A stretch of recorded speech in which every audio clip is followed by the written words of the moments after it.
Hi guys, welcome to my brain dump. Today we'll be talking about how society and white America view black women as accessories. I first thought of this idea when I remembered how European women viewed African enslaved women as accessories, as mentioned in the wonderful book Bearing the Black Body: The Racial Origins of Fat Phobia by Sabrina Strings. I thought about how I could connect to the token black friend often found in white friendship circles today, which we'll get into later. And then I sort of left the idea alone. But I was just watching The First Daughter with Katie Holmes and Amiri, the singer, and I was sort of reminded of how ironic it is that she gets to college and she's the president's daughter and she has this sassy black friend to assist her in her journey. And after going down a rabbit hole, I learned how black women have been without subjectivity since enslavement, then into film and television, which we'll also get into, and continuing into today, which influences not only how society perceives us, but also how black women identify with themselves and their behavior. Not quite a muse, not quite a villain, rarely a person. This is the story of how black women have moved through the world without subjectivity. So let's go over the history. During enslavement, black women were exploited as personal attendants, particularly to white women. They dressed them, fixed their hair, bathed them, and managed their social presentation. More than that, there were signs of financial wealth for white women, following them everywhere, being seen and not heard. And despite history revisions that might have claimed otherwise, white women did not respect or truly care for these women. This time period also created harmful precedents of black women being exploited as objects, whether for societal profit or literal labor without agency. As mentioned before, this occurred not only in the U.S., but in all regions where enslavement took place. For example, the increase of enslaved African women during the Italian Renaissance made them hot commodities, except it wasn't just because of what they could do, but what they represented. The positions imposed on black women during enslavement followed them into film and television, where TV codes excluded them from regulations, allowing limited depictions of black women. Into the three stereotypes that black women fell under: the Jezebel, which portrays the black woman as overtly sexual, seductive, and without morals. While this was just an excuse for the sexual abuse and exploitation imposed on black women by white slave owners, it has stood the test of time, with society still deeming black women to be more sexual than other races of women, especially white women. Then there's the mammy, or the caretaker, who's reminiscent of the enslaved black woman who nursed plantation owners' kids and cared for their mistress's every need. She was completely devoted and enjoyed taking care of her white family. She was also asexual, and this was sort of done to juxtapose the Jezebel and explain why white families were comfortable with having these black women in their homes. And then lastly, we have the Sapphire, who is the sassy, nagging, and overbearing black woman. And this is the basis for the angry black woman stereotype that is widespread today. This brings me to the central topic of today's video, which is the basis and understanding of why black women are often placed as a kind of accessory or side characters to white women in media or mainstream pop culture. Before we continue, I think it's important to note two things I found extremely interesting from this scholarly article Jessica Williams wrote for the California Law Review about TV codes and black women. For one, black Americans consume more media than any other race, despite often being faced with negative portrayals of themselves. And secondly, white Americans have always been considered and portrayed in a wide variety of ways, making them more trusting of media forms. Thus, they are less likely to question the images pushed out, which means they're more likely to accept stereotypes about black people as fact. Okay, now, with that in mind, we're going to break down the black woman as a side character. The black woman as a side character is a mixture of both the Sapphire and mammy stereotype. She's fun, sassy, and mainly there to support her white best friend. This lack of subjectivity or denial of focus on the black woman's identity, life, or experiences outside of her relationship to her white friend is not surprising, as it follows patterns in media of black women being invisible and hypervisible simultaneously. The visibility-hypervisibility paradox, which is also talked about in Williams' essay. Williams describes the paradox stating, this marginalized status in media and in the real world means black women lack opportunities for accurate, affirming recognition of the self, and yet must contend with hypervisibility imposed by their lower social status. So essentially, they're seen, but they're not seen. The side character trope not only influences audiences, but those that go on to become showrunners and writers. This is seen in Hollywood, where black actresses are not often offered lead roles. And while white showrunners and execs have long negated this claim, stating that the black actress just happened to be a good fit for the role and that the constant portrayal of black women in supporting characters has nothing to do with race, their denial only emphasizes their implicit bias. Remember that white people have always been centered in the media, and thus they trust it, even when it shows some stereotypes of black women like the mammy or the Jezebel. Whether they realize it or not, they've ingested media that denies black women agency and individuality, and subconsciously they apply these stereotypes to their characters. Contrarily to the black woman's experience, the black and white man's relationship on screen is often more level and even. Think of Pulp Fiction or Training Day or Men in Black. The black men have identity and personhood outside of being adjacent to their white counterparts. Side note, let me know if you guys would like a video on that because I think it's interesting, just the difference in experience based on gender. Editing me here. Since I've been working on this video, I found some other examples in the media, one of them being A Cinderella Story, which I was just casually watching the other day. The film stars both Hilary Duff and Regina King. Now, disclaimer, I'm not bashing this movie. It's a classic, and Chad Michael Murray looks incredible in it. But for the first time, I noticed how the only black woman in the film, besides one of Shelby's sidekicks, again, side character, no subjectivity, is Regina King's character, Rhonda. Rhonda acts as a mother figure to the main character, Sam, played by Hilary Duff.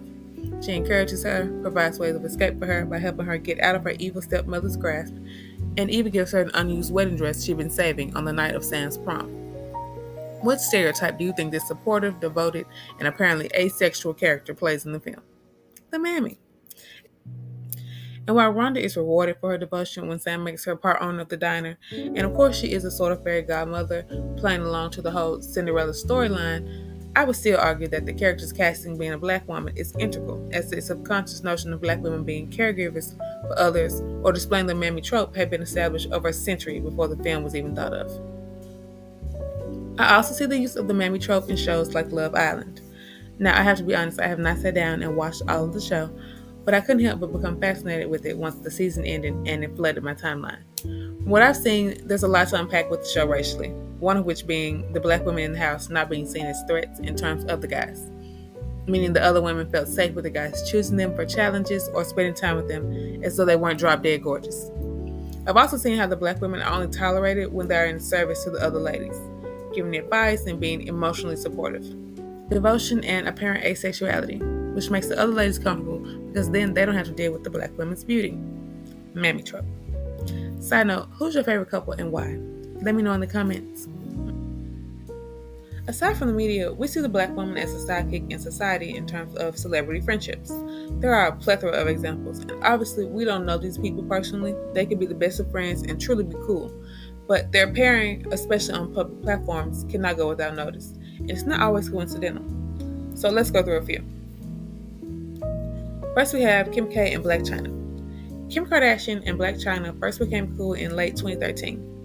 The pair would often post pictures together on Instagram, and Chyna even attended Kim's private wedding to Kanye West in 2014. While some may argue the pairing was genuine, it also acted as a gateway to black culture for Kim and validated her presence around black men.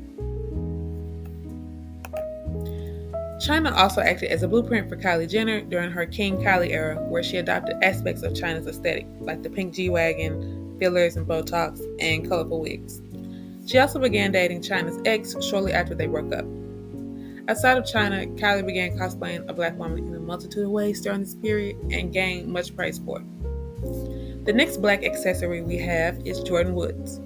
Jordyn was or is also friends with Kylie. She served to validate Kylie's fashion choices or appropriation of black culture. And what I mean by this is her association with black women like Jordyn softens critiques of her appropriation. Kylie's proximity to blackness signals to the public, see, we're friends. I'm not stealing, we're sharing. In both these cases, our accessories are exploited, treated as objects to validate the white woman's agenda or signify to the public how cool they are. It is in fact exploitation, as the black women are used but not appreciated. In fact, they're kind of kept in close company to take the fall sometimes. For instance, I know I personally didn't know much about Jordyn until the Kardashians chose to use her as a scapegoat for Tristan Thompson's infidelity. On the other hand, the Kardashians have been able to make a fortune off of selling the black aesthetic, which has always been created and curated by black women, to white America. They have agency and are celebrated, while the black women are used but not fully acknowledged besides what they have offered to the white woman. It's exploitation. The second case we'll look at is Hailey Bieber and Justine Skye. Now, this is one of the main inspirations for this video because I thought about what it meant and what their friendship represents socially. And side note again, I really like Hailey's aesthetic, and I think the marketing team for Rhode is wonderful. And obviously, I don't know the true nature of her friendship, but I do know that it acts as a public display of diversity. So again, I'm not hating on her, we're just making an observation. In my opinion, having Justine as a friend makes Haley look cooler. Justine was once, or she is, Kendall Jenner's friend, so there's social points in that. It also validates any adaptations to black culture Haley chooses to adopt, since she literally has a black girl as her best friend. Thus, it softens the wealth disparity, like a subtle form of exploitation. Haley might be exposed to aspects of black culture and sell them, gaining her more profit and notoriety than white America would ever hand over to Justine. But Justine and Haley are friends, so there's no hard feelings. It's fine, see? Subtle exploitation.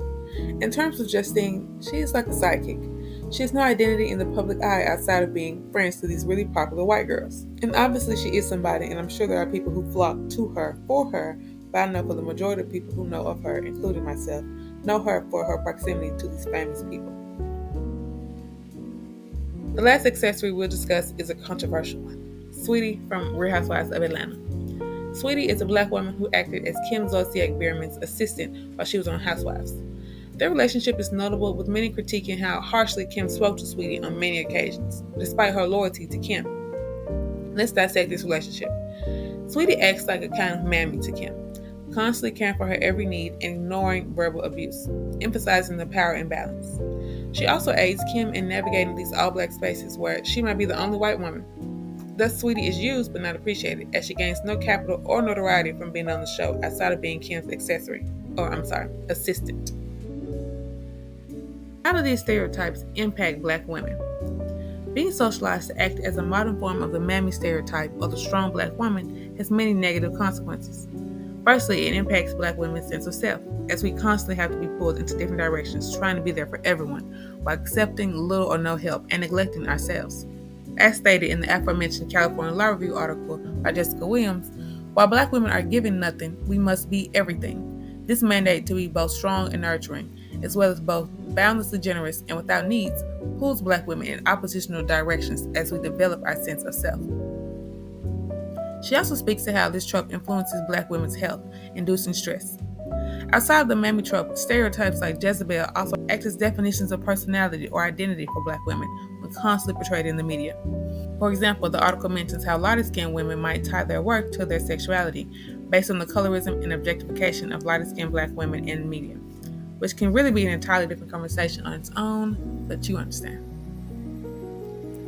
So overall, the concept of black women being viewed as sidekicks or accessories has been around for over a century. The concept follows us today in both film, television, and actual relationships. As we can see, it also impacts black women heavily, swaying our sense of self and causing stress. If you're a black woman watching, remember that you deserve to be more than an accessory. You are a star and a light in your own right. Before you help anybody or look any kind of way, you are born enough. Thanks again for watching, and I'll see you in the next one. Bye.